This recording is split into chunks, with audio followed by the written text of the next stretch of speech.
a gente só começava a atender no consultório crianças com 4 anos. Pensa, 4 anos, quanto tempo a gente perdia de intervenção precoce. Depois, a gente orientava as famílias que deixasse rádio ligado, deixasse televisão ligada para estimular a linguagem. E qual não foi a nossa surpresa com o avanço das pesquisas de descobrirmos que rádio, televisão, disquinho de historinha, na minha época a gente tinha disquinho de historinha, isso não estimula linguagem, porque é o humano que estimula o humano. Não é a máquina. Não é o aplicativo que vai estimular a criança. É alguém que está ali junto com essa criança. Porque é o ser humano tratando do humano. Aqui eu costumo dizer que quanto mais velha a gente vai ficando, mais as nossas fotos no Instagram são quando a gente era mais jovem. Repara para vocês verem, não é? Aí, então, essa sou eu. E aqui nesse QR Code, vocês têm o meu currículo. Então, se vocês quiserem acessar aí, vocês vão ver todos os meus cursos. Por que eu não fiz uma lista de cursos aqui? Porque a parte mais importante do meu currículo chama Luiz Eduardo, é meu filho e tem 26 anos. E por que o Luiz Eduardo é a parte mais importante do meu currículo? Porque com ele eu vivi na prática todo o neurodesenvolvimento de uma criança, e nesse caso, típica. Podia também não ser, mas eu vivi as primeiras fases, as primeiras linguagens, o desenvolvimento motor, a primeira chegada à escola, a aprendizagem da alfabetização, e eu achei muito lindo o professor, acho que foi o professor Leonardo que falou na terça-feira, que ele falou como ele admira os alfabetizadores. Foi o Leonardo? Ou foi o Júlio? Não me lembro. Mas um deles falou como ele admira essa pessoa que alfabetiza, como ele admira o milagre da alfabetização. Porque é muito bonito mesmo. Você acompanhar o desenvolvimento da linguagem oral e depois da linguagem escrita. Então, você tem aí o meu currículo, porque ele é importante e ele me orgulha muito. Eu sou muito orgulhosa do meu currículo. Não porque é um currículo para, como o Bruno disse, estar nas redes sociais, mas porque ele representa todo o meu esforço. Eu nunca acreditei que só trabalhar ou só estudar era o suficiente. E a geração de vocês é uma geração que muitas vezes faz opções, que é uma geração, quando a gente vai contratar, que tem muita experiência e não estuda. Ou estuda muito e não tem experiência. E nós precisamos aliar a teoria à prática. Então, o que nós fazemos é viver o dia a dia tendo um raciocínio visando aquilo que alguém, um teórico, pesquisou. E, para mim, essa é a grande contribuição da neuropsicopedagogia. Porque eu sou de uma época que, quando eu dava aula, gente, eu olhava assim para a criança e falava assim, por que esta criança não aprende? E essa época não era uma época de decreto de inclusão, de neuropsicopedagogia, nem de psicopedagogia. Era a época do eu sozinho, né? Eu dou aula, eu sou sozinha para entender tudo. E eu olhava, olha, ele não é de síndrome, ele não tem nenhuma síndrome, ele não tem nenhum transtorno. Por que ele não aprende? Mas eu não conseguia entender que eu precisava entender desse funcionamento do cérebro.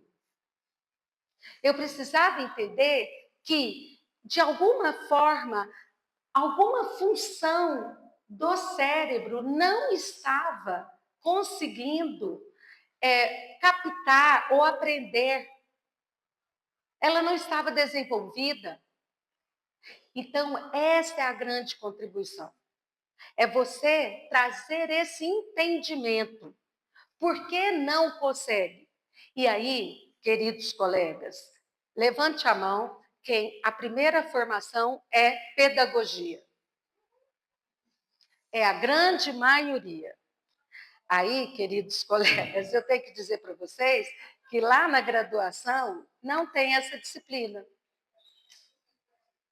E que nós precisamos cuidar da nossa formação continuada. E a nossa formação continuada, mesmo que a gente esteja na escola, ela deve estar relacionada à aprendizagem da neurociência. E por isso a grande contribuição da neuropsicopedagogia. Opa. Quantos de vocês já escutaram estas frases? Não basta incluir, tem que incluir com qualidade. A escola não pode negar matrícula de aluno com deficiência. Não é o aluno que deve se encaixar na escola, e sim a escola que precisa se abrir para todos. Alguém nunca ouviu uma frase como essa? Quando você escuta essas 3 frases, a responsabilidade de atender o neurodivergente é de quem? De quem? Da escola. O último decreto, a responsabilidade de atender o neurodivergente, ele orienta e ele determina que a escola tem a sua parte. Mas uma coisa sempre me chamou a atenção.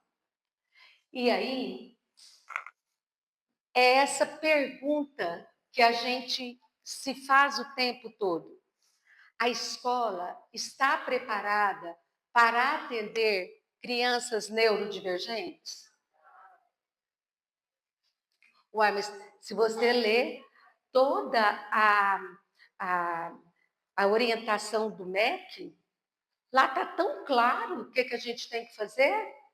Tá ou não está?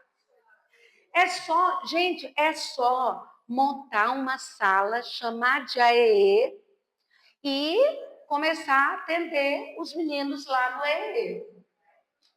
Ou se não, você faz o seguinte, você entrega, e aqui eu tenho 2 professoras que trabalham comigo, meninas, não contem, tá? Não contem a verdade. Mas é assim, a diretora, a coordenadora, pega aquela criança, entrega na sala de aula para a professora e fala, minha filha, toma que o filho é teu. E aí, acontece uma coisa que eu vou falar para vocês que não vamos falar aqui sem culpabilizar ninguém. Nós não estamos achando um culpado. No início, a professora começa a reclamar. Nossa, eu não sei o que eu faço com esse menino. Nossa, o que eu vou fazer com esse menino? Nossa, eu estou ficando doente por causa desse menino. Tarará. Aí, o que acontece? De repente, ela para de reclamar. Você acha que é porque resolveu? Sabe por quê? Ela ignorou. Por quê? Ela tem que atender mais 30. E aí acontece uma coisa que é a nossa consciência. Porque eu tenho certeza que mesmo quando você ignora, você não fica tranquilo. Você apenas achou uma forma. Uma forma da diretora não pegar no seu pé, da coordenadora não pegar no seu pé, de não criar conflito com a família. Pronto, resolveu. Mas você não está preocupado com o desenvolvimento da criança. Ah, Evelyn, mas é assim, ó. Então tá resolvido. Vamos mandar todo mundo para consultório. Quem aqui tem consultório? Podem distribuir os cartões, tá? Porque nós vamos mandar todo mundo para consultório agora. E aí é muito bom quando a gente recebe um profissional que está acompanhando uma criança e ele marca, né, na escola, nossa, graças a Deus, essa criança está acompanhada. Aí vem o profissional e repete o que o professor já sabe. Oh, ele não lê, aí eu já sei. Ele não escreve, também já sei. Ele sai correndo da sala, também já sei. Para isso, eu não preciso de relatório. Eu vivo isso. Então, pensem um pouquinho. Quando a escola encaminha para o especialista, o que ele espera?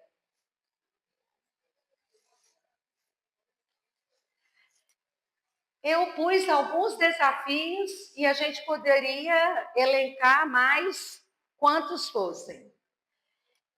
A recente formação docente específica.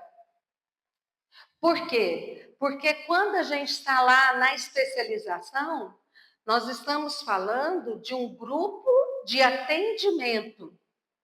O que eu estou falando aqui para vocês é de alguém que está dentro da escola. Esta formação específica é muito recente. Recursos limitados e pouca acessibilidade. Gente, recurso não é comprar um monte de jogo e colocar numa sala, não. Não é escutar o pai. Eu me envergonho. O pai chega e fala assim, não vou pagar mais terapia, não. Ele só fica jogando. E a pessoa acha ruim. Eu acho ótimo. Ótima oportunidade de você explicar para o pai que, através do jogo, há aprendizagem. Barreiras atitudinais e preconceito. Atire a primeira pedra. Olha, gente, era muito mais fácil quando eu estava em sala de aula com os pequenos. Sabe por quê? O meu problema era, se era uma turma de meninos, era mais difícil. Se era uma turma de meninas, era mais fácil. Pensa, que luxo! Agora, quanto de abertura eu tenho que ter para receber uma criança neurodivergente? Eu vivo o mesmo luto que a família viveu quando soube que tinha um filho neurodivergente. E se eu não me despir desse preconceito, eu não faço inclusão. E não é simples. Não depende só de teoria. Depende de olhar nos olhos, como nós fizemos aqui, para dar bom dia um para o outro. Dificuldade em adaptar currículos e avaliações. E viva IA! Quem está usando IA aí? Pode usar, gente. É para usar. Modernizou. Não é pecado nenhum usar IA. Vamos usar IA. Por quê? Porque vai facilitar o nosso trabalho. Mas eu tenho que ter base teórica, raciocínio lógico suficiente para usar a IA. Porque, gente, a gente faz PEI na IA, que é uma maravilha. Eu, às vezes, falo, meu Deus, quem é essa pessoa, né, que fica me dando todas essas dicas? E são dicas tão boas. Eu quase que me apaixono pela IA. Eu falo, por isso tem uns doidinhos aí fazendo terapia com IA, né? Mas, realmente, gente, eu sou daquelas de comunicar das famílias. Eu tenho uma atividade que é Fale com a Diretora. Então, eu mando, né, umas orientações e tal, e a família tem uma possibilidade de falar comigo. Nossa, está cada vez melhor. Eu penso assim, eles devem falar, essa diretora sabe tudo, porque, porque o IA escreve que é uma maravilha, né? Mas eu tenho o meu objetivo. Eu sei o que eu quero. E Principalmente, eu sei que se eu estou em consultório ou se eu estou em escola, o processo que eu vou desenvolver é o mesmo: planejar, atender, reavaliar, planejar, atender, reavaliar. Tanto faz o lugar que você ocupa. Se você pretende trabalhar com neurodivergentes, este é o caminho. Pressão por resultados padronizados. Ainda estamos com as caixinhas. Todo mundo, ao final do segundo ano, todas as crianças devem ler e escrever com a competência tal. Ao final do terceiro ano, ao final do quarto, ao final do quinto, é assim ou não? Mas esta criança aqui, 2 dessas crianças, 4 dessas crianças, não vão atingir esse objetivo. Mas a família espera que atinja. A diretora espera que atinja. É ou não é? Então, nós ainda sofremos essa pressão por resultados padronizados. E eles são padronizados para as crianças típicas.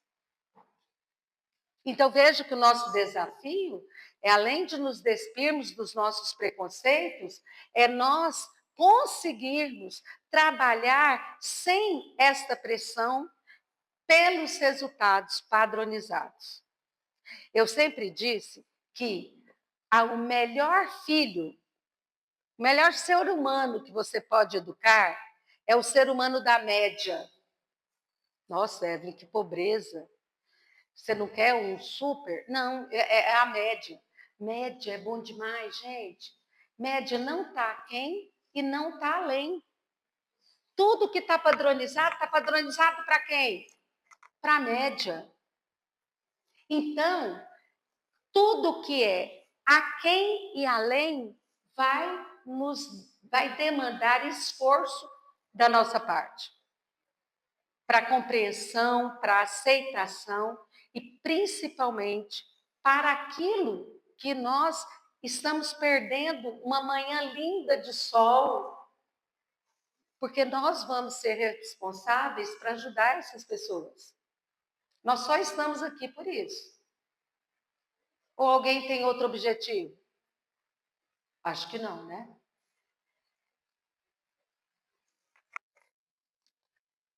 Eu queria trazer um exemplo que já está, nós já começamos a mudar isso, e este evento é um exemplo. É claro que eu tirei aqui o nome, mas está assim: é o maior evento do Brasil sobre desenvolvimento infantil, criado pelo reúne especialistas nacionais e internacionais em palestras, workshops e pesquisas, promovendo a atualização, troca de experiências e integração interdisciplinar. Agora, eu não sei se dá para vocês lerem.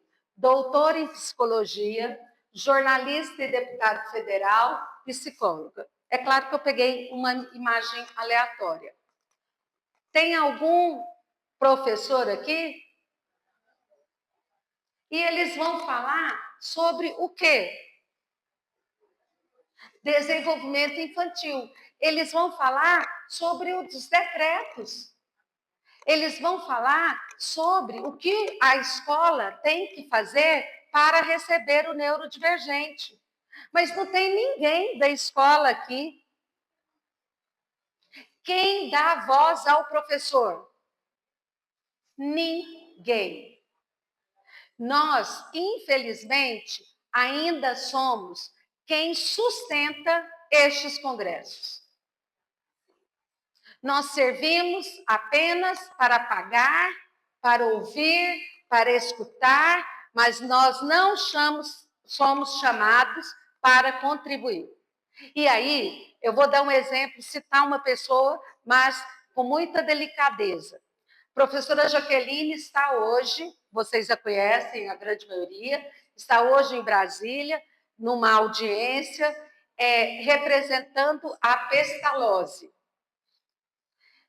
A Pestalozzi é uma escola que atende neurodivergentes. Mas nós só temos neurodivergentes? Lá nessa audiência tem alguém dizendo da nossa dificuldade, professores, em conciliar alunos neurodivergentes com alunos típicos. Quantos estudos nós temos nessa área? Então, este é um momento importante para nós. Um momento que a primeira pessoa que sobe aqui para falar com vocês está falando sobre a escola. Sobre o que nós somos de formação inicial, pedagogos. Nós já temos algumas respostas e avanços. Políticas públicas, salas de recurso e apoio multiprofissional, adaptações pedagógicas e avaliações flexíveis, formação continuada dos educadores, parceria com famílias e profissionais da saúde e educação. Alguém não conhece uma dessas respostas quando a gente fala sobre inclusão? Não é isso que está escrito em todos os documentos? Mas tem uma coisa que eu convido vocês para fazer a partir de hoje. Nós não podemos continuar a ver a inclusão como um espaço. A inclusão não acontece só no consultório. A inclusão não acontece só na escola. A inclusão é um sistema. E dentro desse sistema, nós temos políticas públicas e garantia de atendimento. Eu gosto quando eu estou dando aula para vocês e que vocês têm experiência no público, no estado, no município, porque vocês me contam de uma realidade que eu não estou tão próxima, que tem SEMAD, tem CAPS, tem um tanto de sigla, e esse atende tal coisa, esse atende tal coisa. Por quê? Porque são políticas públicas e garantia de atendimento. Agora, quem aqui tem um filho neurodivergente? Você consegue atendimento público? E quando você consegue atendimento público, é um atendimento a longo prazo? Aí, professor Bruno, é fácil. O pai desesperado paga R$ 200 para qualquer um. Porque a consciência dele se alivia de saber que o filho está em atendimento. E somos nós que temos que ter essa consciência. Se vamos oferecer o serviço, e eu falei hoje para 2 colegas aqui, melhorem o vocabulário. Ninguém que está aqui e que seja especialista pode dizer essa criança cresceu. A gente cresce em tamanho. Essa criança está desenvolvendo. Porque nós somos especialistas. Porque muitas de vocês criticam os médicos. Ah, o médico não vê o valor da neuropsicopedagogia. Ah, o psicólogo se acha maior do que... Não é verdade. Quando eu encontro esse profissional, seja médico, seja psicólogo, seja fonoaudiólogo, e eu tenho conhecimento, nós nos igualamos. E às vezes, muitas vezes, eu posso até ter um conhecimento superior. Não fosse isso, não teríamos tantos médicos pediatras fazendo aba. AE e salas especializadas. Gente, não é espaço, é sistema. Adaptações em sala de aula. Terapias individuais. Tem criança que chega na escola. você diz para a família da necessidade. E 2 meses depois você chama a família de novo. E todo o investimento está sendo feito por você em sala de aula. Todos os colegas que enfrentam comigo o dia a dia da pós-graduação, que estão aqui. Também os colegas que estão nos bastidores, os coordenadores dos cursos da pós-graduação, todos eles que fazem comigo, que têm como eu o mesmo objetivo, fazer ciência. E não simplesmente trazer você, dar a oportunidade a você de deixar a escola e abrir uma clínica. Porque, na verdade, quando eu começo uma disciplina e eu pergunto para os alunos por que eles estão fazendo esse curso, uma maioria grande me diz que é para ir para a clínica. Como se ir para a clínica fosse uma coisa, como o Bruno falou, muito fácil. E não é, porque eu tenho essa experiência também. Eu fiquei 5 anos só na clínica. Então, eu digo para vocês que é um prazer enorme nós estarmos aqui nesse primeiro seminário e que eu tenho muita esperança que o Bruno, um jovem empreendedor estudioso da área da educação e da saúde, porque a neuropsicopedagogia abrange essas duas áreas, que ele ainda faça um congresso. Eu acho que é um primeiro caminho para um congresso para que mais pessoas possam estar conosco refletindo sobre a neuropsicopedagogia. Porque também a gente não reflete só sobre a neuropsicopedagogia, a gente reflete sobre o humano. E como a gente reflete sobre o humano, eu gostaria que agora você olhasse para o seu colega da direita e depois da esquerda e dissesse: bom dia, é um prazer estar com você aqui.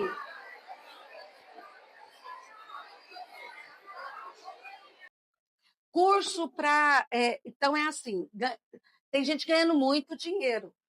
Pega uma pessoa, dá um curso ali de 3 meses, 4, 5, 6 meses, para ela ser atendente terapêutica. E o pior é que a pessoa se acha, porque veste um jaleco e chama atendente terapêutico. Ora, gente, é o que o Bruno está dizendo. Isso não é ciência, isso é mercado. Quantas clínicas a gente sabe que não prestam um bom serviço? E escolas especializadas. A gente, nesse último decreto, ficou muito claro para nós a questão da. Eu não sei se é uma interpretação realmente verdadeira, mas com o fim das escolas especializadas.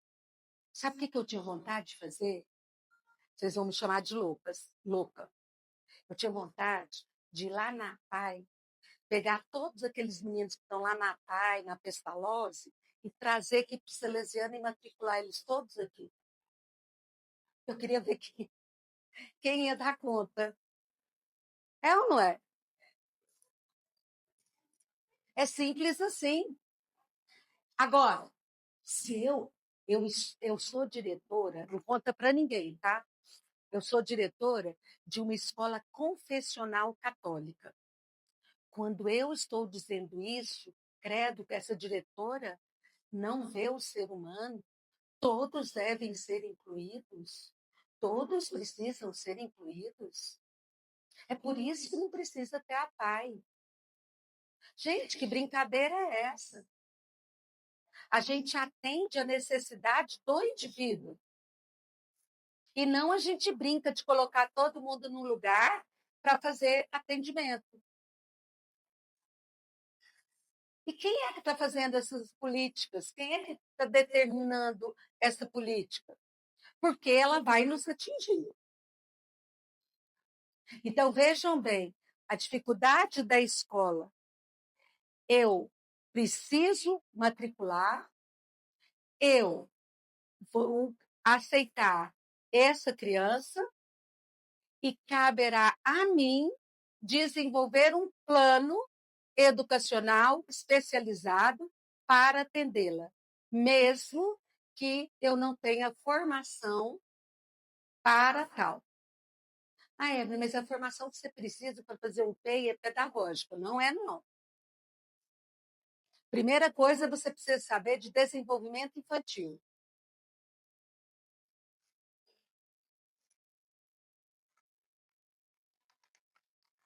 E aí a gente chega aqui numa coisa que é nossa.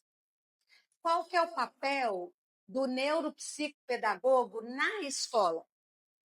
Porque, como eu disse para vocês, se for para chegar aqui e falar o que o professor já sabe, não precisa.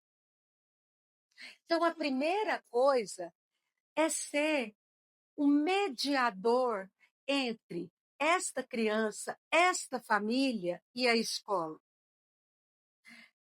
Primeiro é acolher este professor, é entender o que ele vive.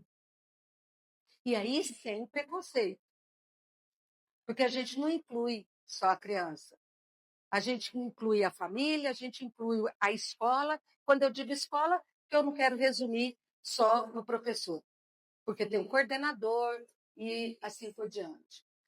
Valorizar potencialidades e não limitações. Ué, que confusão é essa? Você está falando de professor ou de aluno? Estou falando de professor. Professor também tem potencialidade e tem limitações.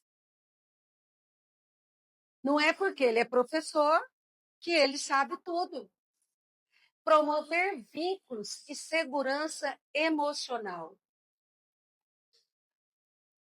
Eu fico aqui tentando explicar uma frase que todo mundo já entendeu, né? Quantos casos nós estamos vendo de comprometimento emocional, de afastamento médico nas escolas? É só por causa dos meninos de inclusão? É óbvio que não. Mas tem uma grande contribuição.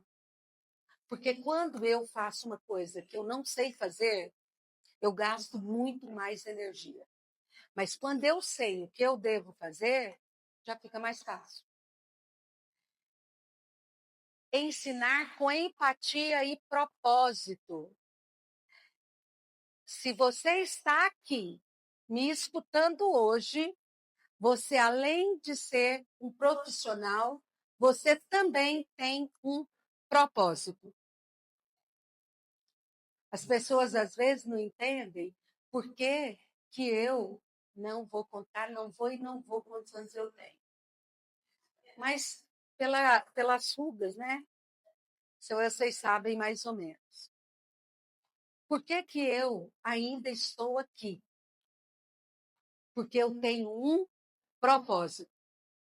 Porque eu sei que quando eu estou lá na sala de aula, eu estou mudando, eu tenho a possibilidade de mudar uma realidade lá de dentro da escola. Quando eu enfrento um pai e digo para ele, o professor está fazendo o melhor que ele pode, nesse momento, eu estou contribuindo, eu tenho um propósito. Qual é o papel do neuropsicopedagogo na família? Porque a gente encaminha, mas essa criança, esse indivíduo, faz parte de uma família. Valorizar o trabalho do professor. Gente, de repente, vira quase uma briga de egos, né? Eu sou neuropsicopedagogo, eu sou professor, e aí eu sei mais, aí eu sei menos. Nós somos parceiros desse trabalho, nós fazemos parte de um sistema de atendimento ao indivíduo. Resolver dificuldades em relação à escola, na escola. Aí sai falando. Médico isso, o neuropsicopedagogo aquilo, que lá naquela escola é assim, que naquela outra escola é assim. Em que isso ajuda a criança? Em nada. Então, vamos resolver as dificuldades da escola na escola.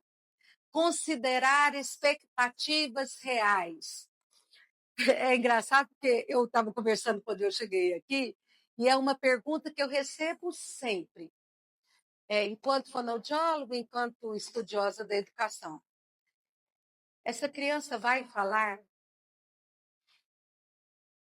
Primeiro, que quando se trata de desenvolvimento, não tem certezas absolutas.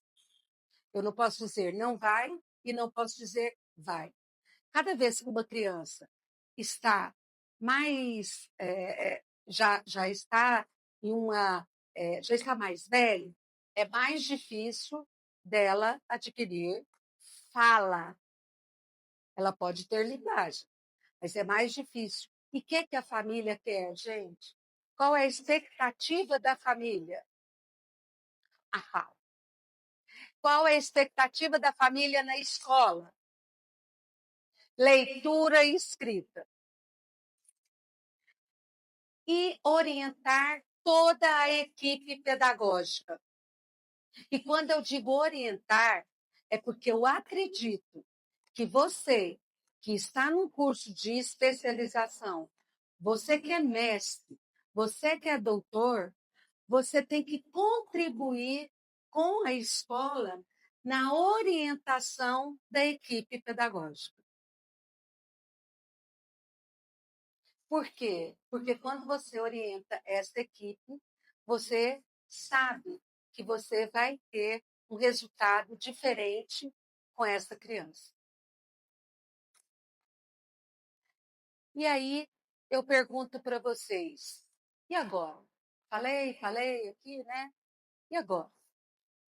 Agora é hora de nós pensarmos enquanto sociedade e investirmos no que realmente importa. Bem-estar, desenvolvimento da criança e respeito no dia a dia do aluno e do professor.